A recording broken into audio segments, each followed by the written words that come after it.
Sagittarius की भाई इनकी कुंडली में कौन से प्लैनेट अच्छे होते हैं और कौन से प्लैनेट ख़राब होते हैं और कौन से प्लैनेट जो होते हैं वो न्यूट्रल होते हैं और उनका क्या प्रभाव रहेगा जब दशा अंतर्दशा आएगी। साथ ही साथ अगर आपके मन में ये भी क्वेश्चन है कि मेरी लग्न ये है और मुझे किस के साथ विवाह करना चाहिए, कौन सी राशि की कन्या या पुरुष मेरे लिए सूटेबल होगा, तो इस वीडियो को अंत तक देखिए, आप यहाँ पे पहचान जाएंगे, जान जाएंगे। तो यह जो लग्न है ये धनु है और इसको हम कहते हैं अंग्रेजी में सैगिटेरियस।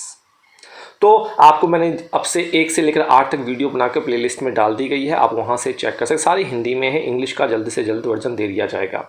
और जैसा कि मैंने आपको बताया, कुंडली का 6ठा भाव, 8वां भाव, 12वां भाव त्रिक भाव होते हैं, अच्छे भाव नहीं होते। इस घर के मालिक जो हैं वो मैलेफिक में ही काउंट होंगे। उसके बाद आपकी कुंडली का 3रा घर जो होता है और कुंडली का जो 11वां घर होता है वो भी त्रिशढाय होता है, वो भी कहीं ना कहीं हम हल्का सा मैलेफिक में ही काउंट करते हैं। और 5म भाव, 9वां भाव और 4था भाव, 10वां भाव को हम शुभ कहा जाता है, अच्छे रिजल्ट ये देते हैं। तो भाई 9 नंबर है, तो 9 नंबर का आधिपत्य जो होता है गुरुदेव को होता है, तो गुरु जो होता है इस कुंडली में बेनिफिक आ जाते हैं। सूर्यदेव जो होता है वो उनका जो होता है 9वां भाव होता है। सूर्यदेव सबसे अत्यधिक रिजल्ट अशुभ देंगे जब इनकी दशा अंतर्दशा यहाँ पे आएगी, इसको आप नोट कर लीजिए। आइए, मंगल की एक राशि पड़ती है यहाँ पे 5म भाव में, तो मंगल भी इस कुंडली के लिए शुभ फल देने के लिए बाध्य हो जाते हैं, अच्छे रिजल्ट देते हैं। कंडीशन यही है कि आपका गुरु, सूर्य और मंगल ये तीनों प्लैनेट जो हैं आपके अस्त नहीं होने चाहिए, नहीं तो प्रॉब्लम वहाँ पे देखने को मिलेगी, इसको नोट कर लीजिए आप। आइए, अब आपका बनता है कि आपका नेगेटिव प्लैनेट्स कौन सा है। तो देखिए यहाँ पे शुक्र महाराज जो आते हैं, कहीं ना कहीं शुक्र देव का जो प्रभाव होता है वह यहाँ पे मैलेफिक में ही काउंट किया जाएगा। शुक्रदेव हो गए। उसके बाद आपको देखना है, देखिए यहाँ पे बुध देव की एक राशि जो पड़ रही है, बुध देव भी जो है आपके 7म भाव और 10म भाव के मालिक हैं। अगर ये 6, 8, 12 में बैठ जाता है तो इसे भी केंद्र अधिपति दोष लग जाता है, तो बुध भी जो है वो यहाँ पे थोड़ा सा रिजल्ट जो है डामाडोल कर देता है। लेकिन अगर ये मजबूत है, अच्छी अवस्था में बैठा है, तो यह बुध आपके केंद्र अधिपति दोष नहीं लगा है, तो यह बुध आपको अच्छा रिजल्ट देने के लिए बाध्य होगा। राहु केतु मैंने बताया है, अगर लग्न की राशि के साथ, स्वामी के साथ इनकी मित्रता का स्वभाव है तो अच्छे रिजल्ट देंगे, नहीं तो यह खराब देंगे। तो बुध के साथ, बृहस्पति के साथ इनकी अच्छी नहीं बनती। लेकिन केतु का एक गुरु चेल्या का संबंध है, तो केतु एक अच्छा रिजल्ट यहाँ पे देने के लिए आ जाता है, इसको आप नोट करके चलिए।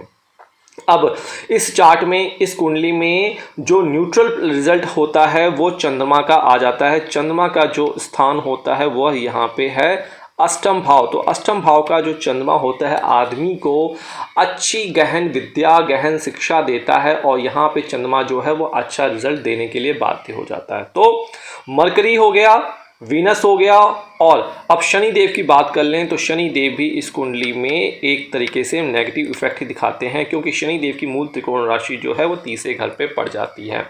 तो जब शुक्र, बुध, राहु, केतु और शनि की दशा अंतर्दशा आएगी तो आपको सावधान रहना है। अगर ये प्लैनेट कुंडली में खराब हैं और बेनिफिक प्लैनेट का कोई नज़र नहीं है तो ये खराब रिजल्ट आपको दे सकते हैं। जिस घर में बैठे उस घर से आपको पीड़ा देंगे।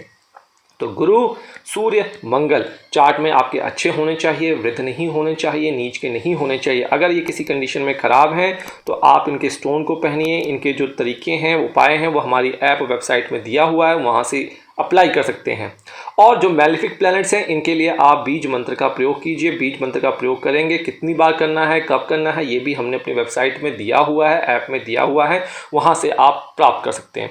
इतना समझाने के पश्चात भी अगर आपको यह समझ में नहीं आता है कि अब क्या कैसे कैलकुलेशन करें, तो आप पर्सनल कंसल्टेशन के लिए भी जा सकते हैं हमारी ऐप के थ्रू और हमारी वेबसाइट के थ्रू।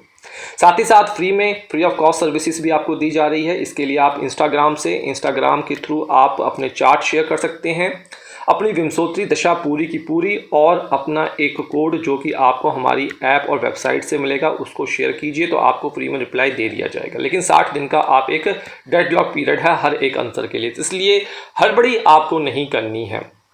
तो इसी प्रकार से एक से यह हमारी 9 लग्न यहाँ पे कन्वर्ट हो गए हैं, कवर हो चुके हैं, सारा प्लेलिस्ट में डाल दिया गया है।